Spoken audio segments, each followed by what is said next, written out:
말씀드렸다시피 오늘 본문의 비유는 돌아온 탕자입니다. 즉 한 가정의 아버지와 두 아들의 관계를 비유로 해서 신앙적인 이야기를 지금 오늘 말씀이 하고 있습니다. 주인공이 누구냐에 대해서 학자들마다 다양한 의견을 내놓습니다. 어떤 사람은 돌아온 탕자이기 때문에 둘째 아들이 주인공이다. 또 어떤 사람은 아니다. 오늘 본문 우리가 읽었지만 큰아들이 주된 대상이다. 또 어떤 사람은 아니다. 둘 다 아니다. 아버지가 가장 중요하다. 저는 결론으로 세 명 다 중요하다. 이게 답을 내렸습니다. 그래서 제가 3주에 걸쳐서 지난주는 둘째 아들의 입장에서 먼저 살펴봤고 오늘은 큰아들, 다음 주는 아버지의 관점으로 비유를 우리가 살펴볼 때에 이 비유가 한 가정의 어떤 불화나 또 화목이나 이런 이야기가 아니고 또 아버지와 자식 간의 깨어진 관계를 개선하고 형제와 형제 사이에 깨어진 관계를 어떻게 하면 이어줄까 이런 이야기가 아니라 신앙에 대한 이야기입니다. 신앙에 대한 이야기. 예수께서 오늘 비유를 하신 이유와 목적이 분명하다는 것입니다. 그것은 우리가 15장 1절에서 확인을 지난주에 이미 했습니다. 왜 이 비유가 등장하는지를 여러분들이 정확하게 보셔야 오늘 이 비유가 무슨 방향으로 어떠한 목적을 담고 우리에게 다가오는지를 확인하게 됩니다. 자, 15장 1절을 다시 한번 봅니다. 이런 말씀이 있습니다. 모든 세리와 죄인들이 말씀을 들으러 가까이에 나오니 바리새인과 서기관들이 수군거려 이르되 이 사람이 죄인을 영접하고 음식을 같이 먹는다 하더라. 이 내용, 즉 돌아온 탕자 비유를 하게 된 직접적인 원인은 그 당시에 실존 인물이었던 세리와 죄인들, 그리고 그 반대편에 있는 바리새인과 서기관들, 또 그 가운데 누가 있습니까? 예수님이 계십니다. 이 삼각관계가 형성되었는데 지금 예수님이 죄인과 즉 세리들과 함께 식사를 하는 문제로 인하여 바리새인과 서기관들이 비판하고 있단 말이에요. 수군거리면서 조롱합니다. 어떻게 죄인과 어울려 다닐 수 있느냐. 이것에 대해서 예수님이 지금 돌아온 탕자 비유를 통하여 누가 옳다는 것을 주장하는 겁니까? 예수님 자신이 옳다는 것을 주장하는 거예요. 반대편에 있는 바리새인과 서기관들은 틀렸다는 이야기를 지금 간접적으로 해주는 거죠. 너희도 틀렸어 이렇게 말하지 않고 비유를 통하여 왜 틀렸는지를 간접적으로 알아듣게 만드는 방식을 이 비유가 목적하고 있는 주된 방향입니다. 따라서 여러분들이 오늘 큰아들의 내용을 살펴보면서 이 큰아들이 누구를 상징하겠습니까? 당연히 바리새인과 서기관들이죠. 바리새인과 서기관들이 왜 잘못되었는지를 이 큰아들을 통하여 드러내고 있다는 것을 여러분 놓치지 마셔야 오늘 본문에 있는 흐름을 잘 잡을 수가 있습니다. 그렇다면 우리는 바리새인도 아닙니다. 우리는 서기관도 아닙니다. 우리는 예수 믿는 그리스도인입니다. 그런데 왜 우리가 이 큰아들에게 주목을 해야 되느냐? 바리새인과 서기관들을 타겟으로 큰아들의 내용을 선포했지만 이 본문을 오늘날 우리가 읽을 때 우리들의 신앙의 문제가 여기에 잘 녹아져 있다는 것입니다.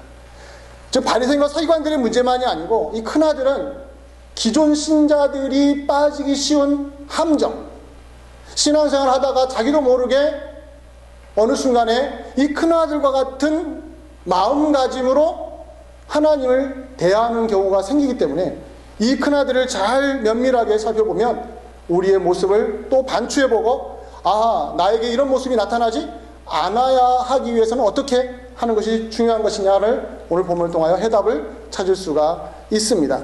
따라서 오늘 본문을 통하여 과연 큰아들에게 무슨 일이 벌어지고 있는지를 한번 찬찬히 여러분 따라와 주시기 바랍니다. 우선 큰아들이 가지고 있는 고민이 시작되게 된 이유가, 원인이 어디 있는지부터 확인해 보시면 좀 흥미롭습니다. 그것은 동생이 돌아오면서부터 문제가 생겼습니다. 동생이 돌아오기 전까지는 아무 문제가 없었는데 동생이 돌아온 이후부터 큰아들은 고민에 빠지기 시작을 했던 것입니다. 동생이 돌아온 것이 뭐가 문제냐? 동생이 아버지의 유산의 절반가량을 띄어서 먼 나라로 가서 허랑방탕하게 살다가 거의 죽을 지경이 되어서 돌아왔단 말이에요. 돌아온 줄을 몰랐었어요. 큰아들은 지금 밭에 나가서 열심히 일을 하고 있었을 그 순간에 돌아왔습니다. 돌아와서 집안에서 뭔가 이상한 일이 벌어진 거예요. 큰아들 눈에는. 밭에서 열심히 일하고 돌아왔는데 무슨 일이 벌어진 겁니까? 풍화 소리가 울리고 잔치가 벌어지며 축제 분위기와 춤추는 소리가 들리는 거예요. 이게 무슨 일인가? 물어보니까 종이 하는 말이 당신의 동생이 돌아온 것 때문에 당신의 아버지가 이렇게 환영을 하고 있습니다. 그 다음에 나오는 내용이 이 동생을 놓고 이 형이 화가 나는 내용을 이제 우리가 읽었습니다. 여러분, 이 정도만 보면은 여러분 좀 공감할 수 있는 부분 아니겠습니까? 여러분이 큰아들의 입장이라고 한번 생각해 보십시오. 춤춰야 됩니까? 즐거워야 될까요? 춤출 수가 없죠. 아버지가 버젓이 살아계시는데 얼마나 못됐습니까? 아버지 죽으러 가는 거와 똑같이 유산을 떼어다가 그것도 나가서 어떻게 했습니까? 창녀들과 놀아나니라고 얼마나 방탕하게 살았습니까? 그런데 이제 자기가 죽을 징이 되니까 아버지에게 돌아왔단 말이에요. 이 모습을 큰아들이 알고 있는데 아버지가 그 큰아들의 어떤 고민을 생각지도 않고 작은 아들에 대해서 환영하고 환대하고 즐거워하고 잔치까지 베푸는 이 모습에 지금 큰아들은 깊은 고민에 지금 시달리고 있는 것을 우리가 본문을 통해서 확인할 수가 있습니다. 자, 큰아들이 보이는 반응이 무엇이었습니까? 제일 첫 번째 나오는 반응이 분노하는 것이었습니다. 오늘 본문에 여러분 28절을 보시기 바랍니다. 그가 노하여 들어가고자 하지 아니했다라고 나와 있습니다. 동생이 돌아왔습니다. 방탕하던 동생이 돌아왔습니다. 아버지가 동생을 위하여 잔치를 베풀었습니다. 그 소식을 듣고 밖에 있던 큰아들이 안 들어가요. 그리고는 분노하고 있습니다. 화를 내고 있습니다. 자, 누구를 향한 분노일까요? 두 가지 대상이 있습니다. 하나는 아버지를 향한 분노입니다. 두 번째는 동생을 향한 분노가 여기에 내재되어 있습니다.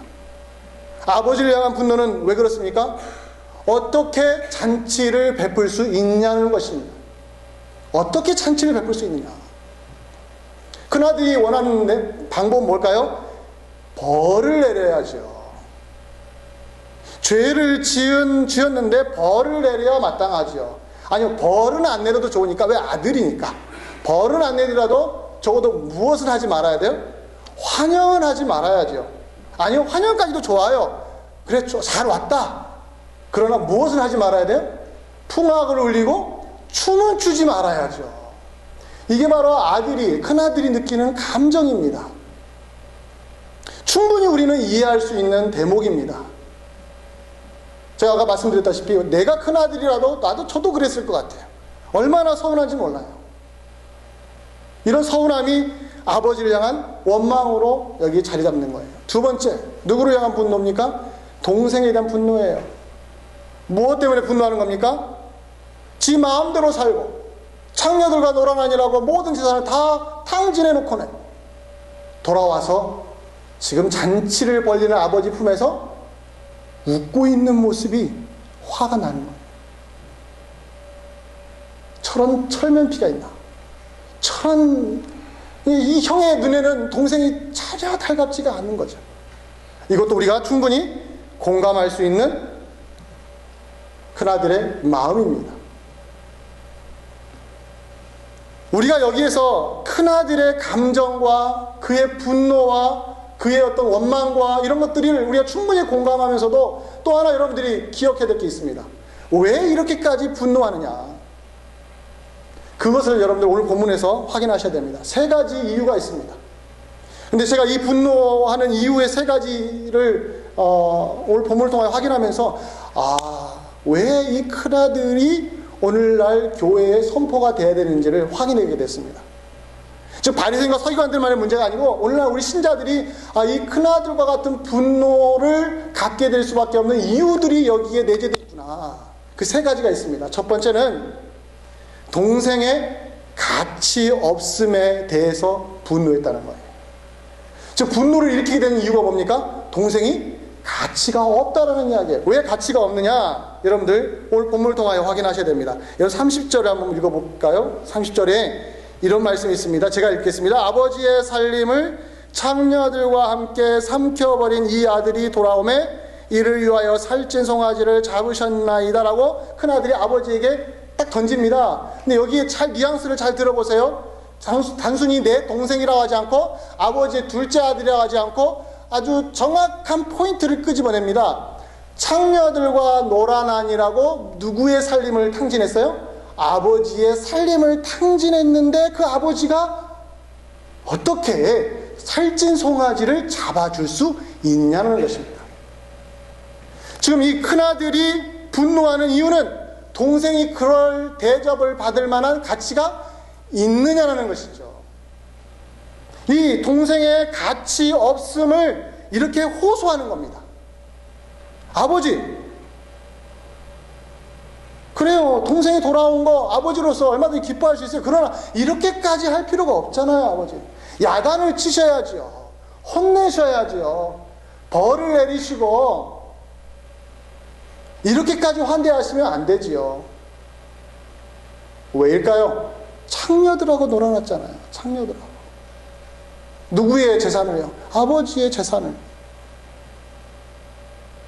저는 이 큰아들의 분노를 보면서 구약에 요나가 생각났습니다. 요나가 생각났어요. 여러분, 요나가 민족적인 감정에 함몰되어 가지고 니느웨에 가서 복음을 선포하라고 하는 하나님의 명령을 거절했습니다. 우리는 요나의 불순종만 강조하는데 그 요나의 심리를 잘 아셔야 돼요. 여러분, 우리가 요나라게도요, 우리도 안 갔을 거예요. 왜 니느웨로 갑니까? 니느웨가 어떤 나라인데요? 이스라엘을 철저하게 짓밟았던 나라였습니다. 한국으로 따지면 일본이었어요. 일본과 같은 존재가 니느웨였어요. 근데 니느웨에 가서 뭐 하래요? 복음을 선포하래요. 복음을 선포해서 예수 믿으면 그들이 하나님을 믿으면 어떻게 해요?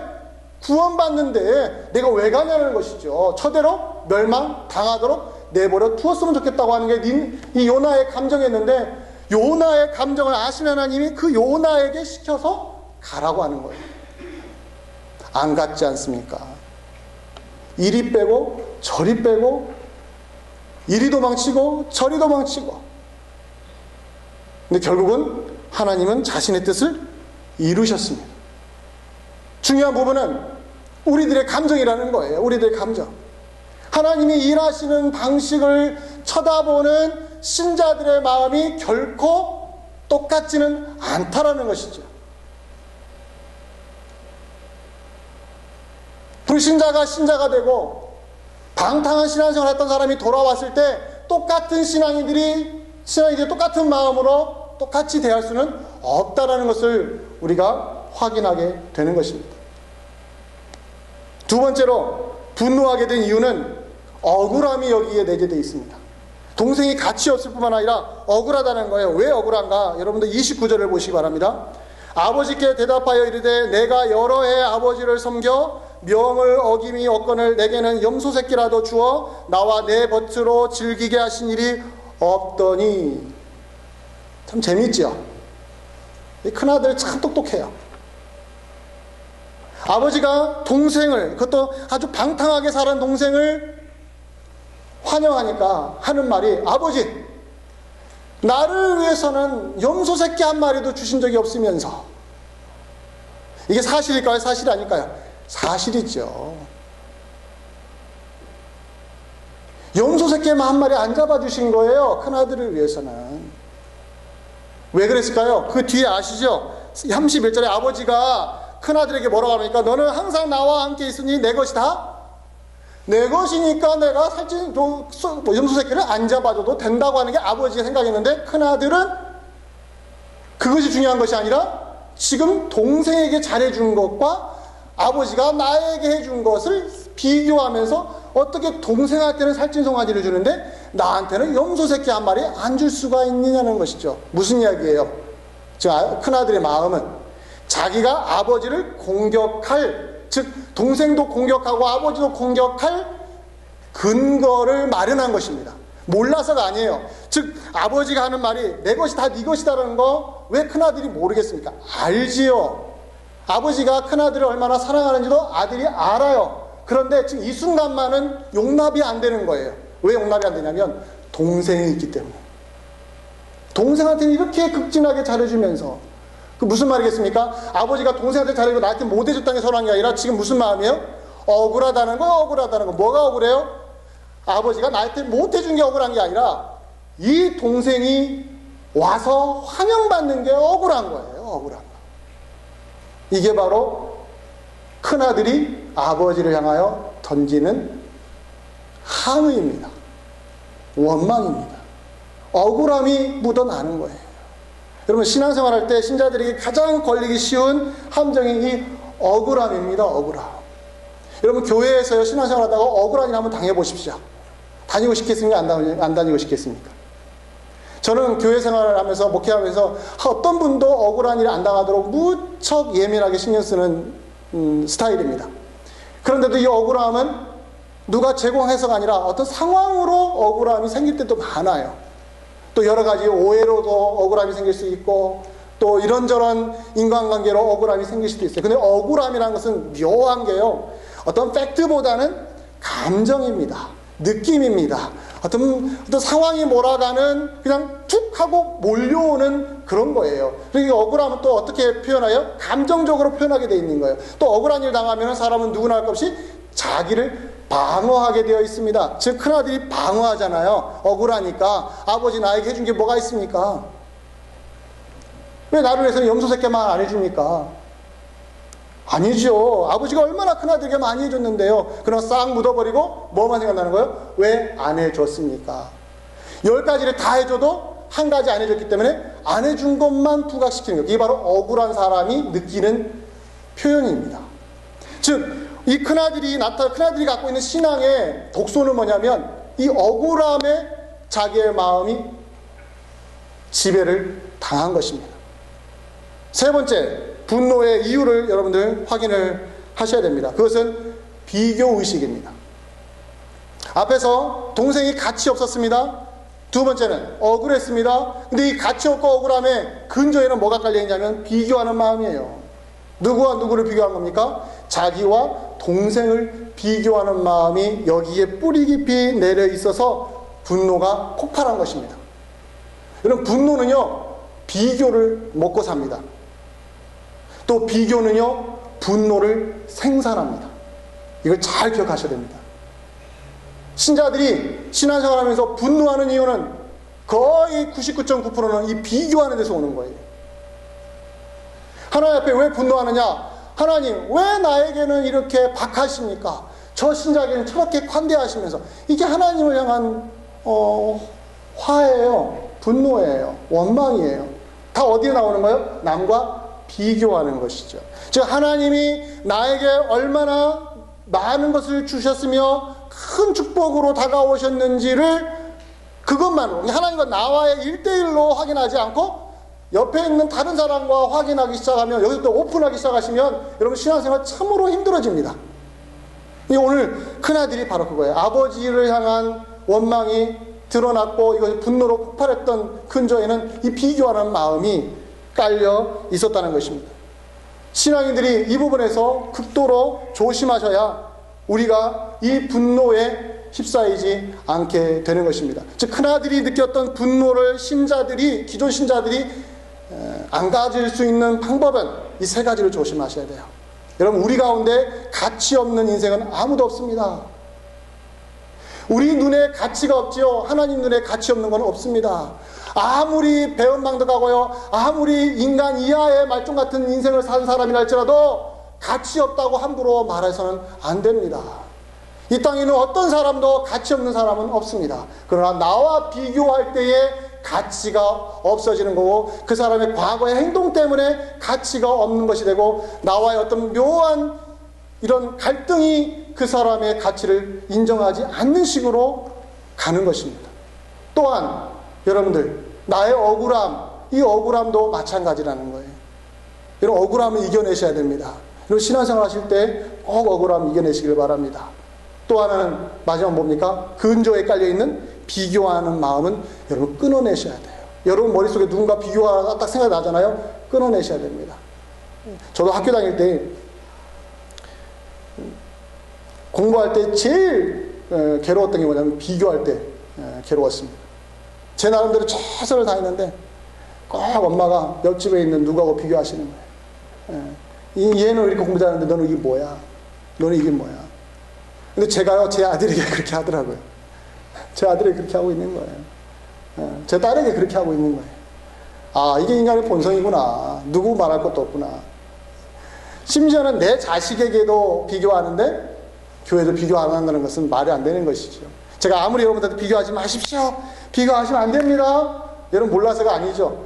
본능으로 나오는 거기 때문에 그래서 어려운 숙제인 것입니다. 이거 끊어내셔야 우리가 이겨낼 수가 있습니다. 왜냐하면 이 세 가지의 분노가 자라나는 이유 근저에 이것을 뽑아내지 않으면 이 분노가 만드는 결과가 무섭기 때문에 그런 거예요. 자, 큰아들의 분노가 무슨 결과를 만들어냈습니까? 두 가지의 결과를 만들어냈죠. 아버지를 향해서는 뭐예요? 원망으로 다가왔습니다. 동생에 대해서는요, 미움이라는 결과를 만들어낸 거예요. 원망과 미움을 이 큰아들이 가지고 있어서 도대체 아버지의 말이 들어오지를 않는 것입니다. 바리새인과 서기관들이 누가 미웠던 거예요? 세리와 죄인이 그렇게도 미우니까 예수님이 세리와 죄인과 어울리는 것이 용납이 안 되는 것처럼 이 큰아들이 그런 마음을 가졌던 것이죠. 또 분노가 만들어내는 결과는 뭐냐면요, 단순히 원망과 분노만이 아니라 미움만이 아니라 관계를 단절시킵니다. 이게 분노가 갖고 있는 무서운 열매예요. 여러분, 누군가에게 분노해 보십시오. 관계가 끊어집니다. 여러분이 분노를 통제하시고 이겨내셔야만 관계가 안 끊어집니다. 분노를 컨트롤하지 않으시면 어느 순간에 여러분은 그 관계가 멀어지고 있고 서로 얼굴을 보지 않게 되며 서로 상관이 없는 사람으로 지내게 되어 있습니다. 여러분, 형제도 마찬가지예요. 형제 간에 어릴 때 같이 자라도요, 여러분 커서 각자 결혼해서 흩어지잖아요.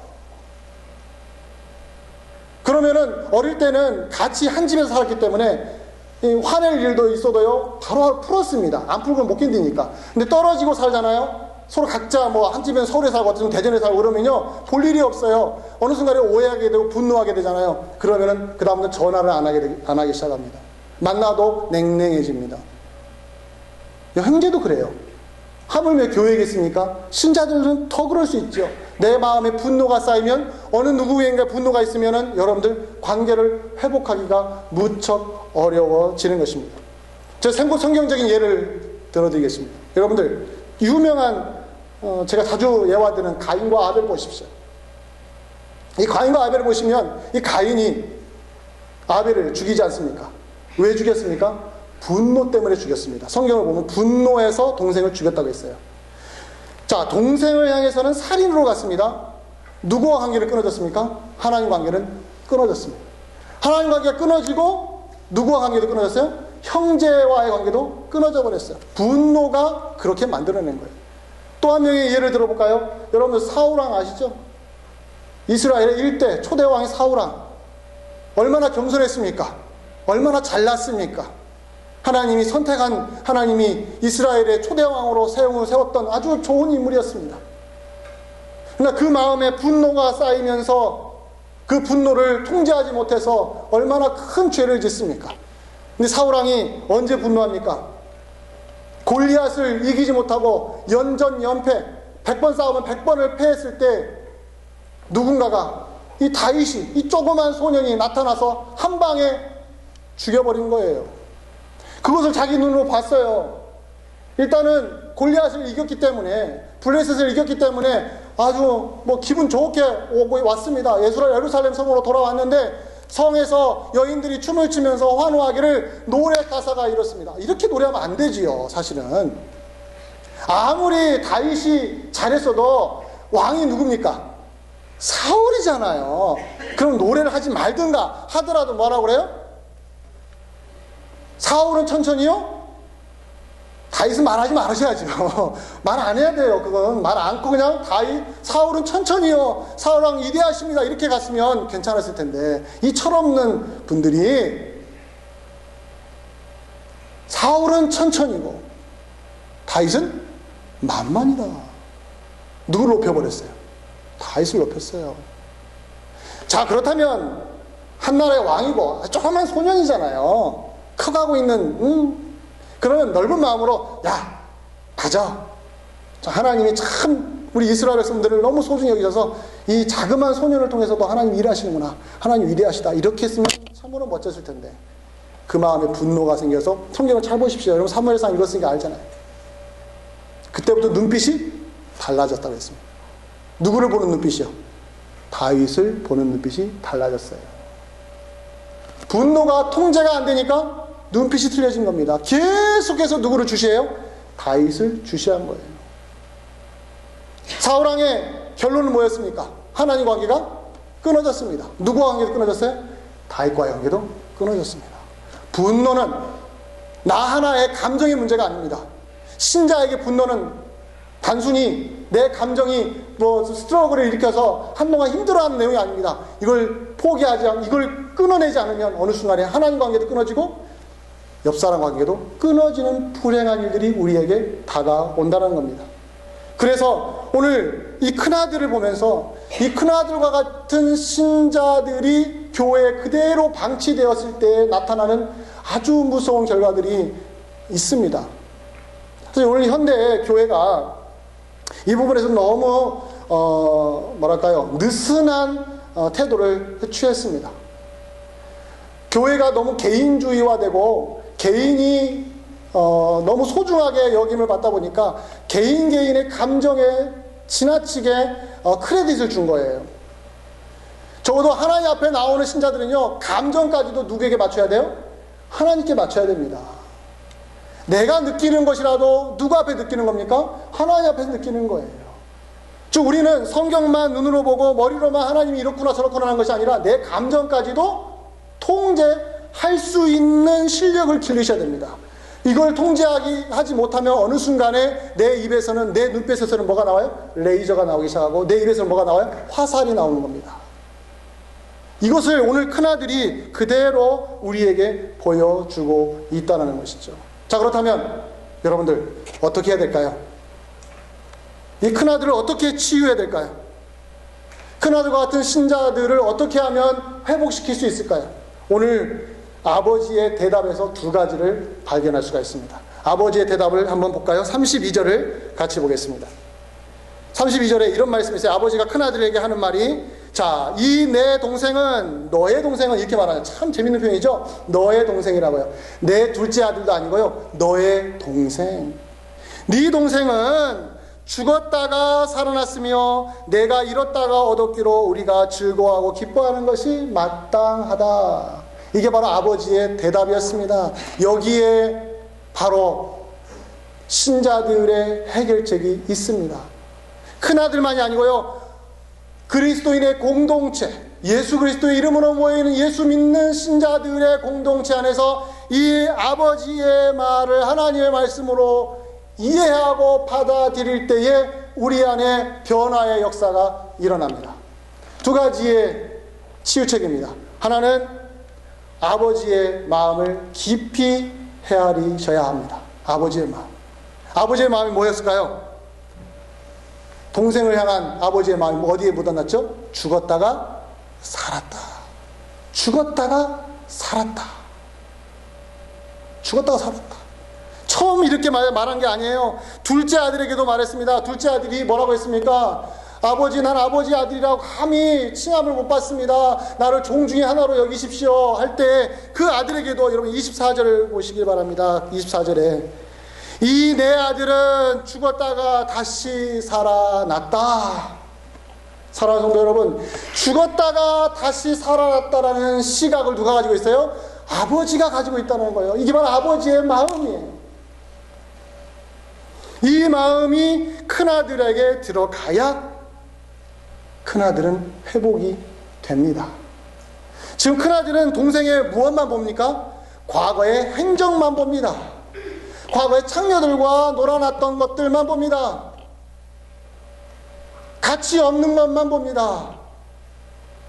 어떻게 이런 애들을 잘해줄 수 있느냐라고 봤습니다. 근데 아버지의 눈은 어떻습니까? 왜 아버지가 그걸 몰랐을까요? 사실 큰아들은 억울할 게 없지요. 왜요? 자기 재산이 손해본 것도 아니고 사실은 그렇습니다.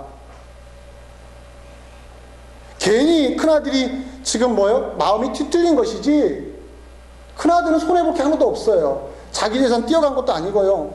동생이 와가지고 큰형 비난한 것도 아니고요. 아버지가 지금 큰아들 내쫓고 동생을 앉힌 것도 아니에요. 그런데 동생을 바라보는 시각이 아버지의 마음을 담아내지 못했기 때문에 이런 결과가 나오는 거예요. 뭐냐면 죽었다가 살아났습니다. 네 동생은 죽었다가 살아났어요. 이게 바로 오늘날 교회 공동체 신자들이 서로를 바라볼 때 항상 확인하고 놓치지 말아야 될 핵심 포인트입니다. 죽었다가 살아난 사람이에요. 여러분들 어떻게 죽었다가 살아났습니까? 여러분과 저는 죄인으로 죽었던 여러분들이 어떻게 살아나셨어요? 예수 그리스도의 피값으로 살아났잖아요. 옆에 있는 누군가가 죽어서 옆에 있는 누군가가 살아난 것이 아니라 여러분 모두, 우리 모두 다 예수 그리스도의 피값으로 죽었다가 살아난 하나님의 백성들입니다. 하나님의 자녀들입니다. 나의 희생으로 옆에 있는 다른 형제가 산 것이 아니라는 걸 여러분 기억하시길 바랍니다. 나는 옆에 있는 형제를 위해서 희생한 게 아무것도 없습니다. 나는 그들을 위해서 해준 게 아무것도 없습니다. 예수께서 우리에게 해주신 것에 비하면 우리는 누군가에게 아무것도 한 것이 없는 사람들입니다. 여러분, 테레사 수녀가 그 위대한 일을 했다고 하더라도 그가 자랑하지 않았습니다. 예수님이 하신 것에 비하면 자기는 아무것도 아니라고 말을 했습니다. 자기의 뼈를 깎고 자기의 살이 문드러지고 손이 트고 그렇게 살았어도 자기의 희생은 예수님이 우리를 위하여 죽으신 것에 비하면 아무것도 아니라고 했던 그 말처럼 오늘날 우리 신자들에게 회복해야 될 신앙의 깊은 요소가 뭡니까? 죽었다가 살아난 존재가 되기 위하여 누가 움직이셨냐는 거예요. 하나님의 아들이신 예수께서 아무 죄도 없으신 그분이 이 땅에 오셔서 십자가에 죽으셨는데 그 죄값을 그분이 치르셔서 누가 구원받았어요? 나와 내 옆에 있는 지체들이 그 은혜를 받았다는 것입니다. 아버지가 뭐라고 말하는 거야? 큰아들아, 네 동생은 죽었다가 살았다. 큰아들도 어떤 존재예요? 죽었다가 산 존재거든요. 근데 이 큰아들에게 그 마음이 없으니 지금 동생을 바라보는 눈이 잘못될 수밖에 없습니다. 우리에게 회복돼야 될 게 뭐겠습니까? 여러분, 옆에 있는 형제들을, 지체들을 어떻게 봐야 돼요? 예수 그리스도 안에서 보셔야 됩니다. 죽었다가 살아난 것으로 감사하셔야 됩니다. 두 번째, 연결됩니다. 아버지의 즐거움에 동참하셔야 됩니다. 아버지의 마음을 이해하고 그 이해한 마음이 동참하는 수준까지 가셔야 됩니다. 아버지의 마음을 어떻게 이해했다겠습니까? 죽었다가 살아난 것으로 이해하는 눈이 바뀌어야 됩니다. 그러면 그 다음에 어떻게 나와요? 아버지의 말을 들어보십시오. 32절에 이 내 동생은 죽었다가 살아났으며 내가 이렇다가 얻었기로 우리가 즐거워하고 기뻐하는 것이 마땅하니라. 할렐루야. 여러분 다시 보세요. 아버지가 뭐라고요? 우리가 뭐예요? 나뿐만 아니라 큰아들인 너도, 또 우리 안에 또 뭐가 들어가요? 작은 아들도, 즉 모든 예수 그리스도를 믿는 형제자매들이 다 포함되어서 우리가 무엇을 즐거워하자는 거예요? 뭘 즐거워하자는 거예요? 하나님의 구원을 즐거워하자는 거예요. 하나님이 예수 그리스도를 통해서 죽은 자를 살리셨고 죄인들을 용서하셨으며 지옥에 떨어질 영혼들을 구원하셔서 천국으로 인도하신 하나님의 놀라운 역사를 함께 즐거워하고 기뻐하십시다. 이 기쁨과 이 즐거움이 교회를 살립니다. 이게 바로 큰아들을 통하여 아버지가 전해주는 메시지인 것입니다. 오늘날 교회 안에 왜 부흥의 역사가 안 일어나며 죽은 자들이 살아나는 역사가 안 일어나며 왜 불신자가 신자가 되는 일들이 자꾸 없어지느냐? 바로 기존에 있는 신자들이 무엇을 즐거워하고 무엇을 기뻐하는지 그 방향이 바뀌어버렸다는 거예요. 무엇을 기뻐해야 돼요? 여러분들 32평에서 40평 가시면 즐거워하실래요? 어제 아팠는데 오늘 깨끗해지면 그것 때문에 즐거워하실래요? 그럼 또 내일 아프시면 어떻게 하실래요? 한순간 지나가는 그 안개와 같은 것으로 기뻐하시면 여러분들 매번 울고 불고 이렇게 흘러가는 겁니다. 그러나 우리에게는 영원토록 즐거워야 될 영적인 축복이 있습니다. 우리가 하나님과 함께 하나님의 그 구원에 동참하여서 그 하나님이 구원하셔서 즐거워하신 그 하나님의 마음을 헤아릴 수 있는 우리에게 그런 특권이 있습니다. 하나님 지금도 불쌍한 영혼들을 구원하셔서 하나님의 공동체로 보내주십니다. 그런데 기존에 있는 신자들이 냉랭합니다. 즐거워하지 않습니다. 여기 나오잖아요. 우리가 기뻐하고 즐거워하는 것이 마땅하니라.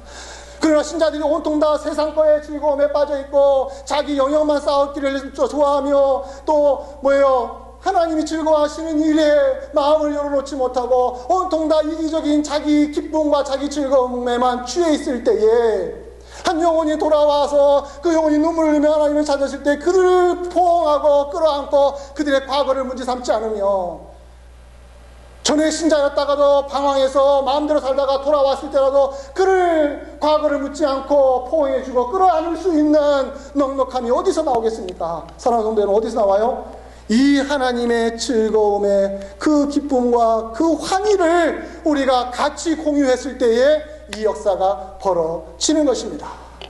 오늘날 이 시대의 장로교회뿐만 아니라 이 시대를 살아가는 모든 교회 안에 회복되어야 될 게 뭡니까? 기존 신자들이 더 나은 신자가 되는 것도 중요하지만 더 기본적인 것은 죽은 자가 살아나야 하는 것입니다.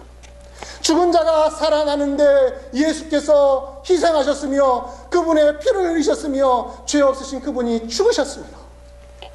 그분이 모든 일을 다 해내셨습니다. 우리는 뭐만 합니까? 뭐만 하면 됩니까? 그들을 환영하고 끌어안고 포용하고 같이 기뻐하고 나누어주며 베풀어주며 같이 하나님의 나라를 사모하며 신앙생활 같이 해나가는 것밖에는 우리에게 남은 것이 없습니다. 이런 신자가 되도록 여러분과 제가 다시 한번 오늘이나 이 시간에 자기 자신을 돌아보기를 간절히 원합니다. 여러분, 하나님의 마음을 여러분 확인하시길 바랍니다. 하나님이 무엇에 기뻐하시고 무엇에 즐거워하시는지를 여러분 확인하시길 바랍니다. 저 말씀을 맺기를 원합니다. 여러분, 큰아들의 문제가 어디서 발생했습니까? 어디서 발생했습니까? 동생이 돌아온 곳에서 발생했습니다. 그러나 가장 근본적인 것은 아버지와 함께 있으면서도 불구하고 아버지와 함께 있는 것이 즐겁지도 않고 기쁘지도 않았다는 것에 가장 큰 문제가 있었던 것입니다. 오늘날 신자들의 삶의 어려움은 경제적인 어려움이나 또 몸에 질병이 생긴거나 환경적으로 친구가 없다거나 이게 아니었습니다. 가장 근본적인 신자들의 문제는 하나님의 기쁨과 즐거움을 회복하지 않았기 때문에 그렇습니다. 죽은 자가 살아나는 거에 춤추며 기뻐하며 환성을 지르며 함성을 지르며 환희를 느끼는 우리들의 신앙의 모습이 회복되었을 때에 여러분들 못난 구석이 있어도 부족한 구석이 있어도 덮어지며 끌어안을 수가 있습니다. 우리 교회가 이런 교회가 되도록 여러분들 한 명 한 명 한 명이 전심전력으로 주님의 즐거움에 참여하시기를 바랍니다. 기뻐하시기를 바랍니다. 기도하겠습니다.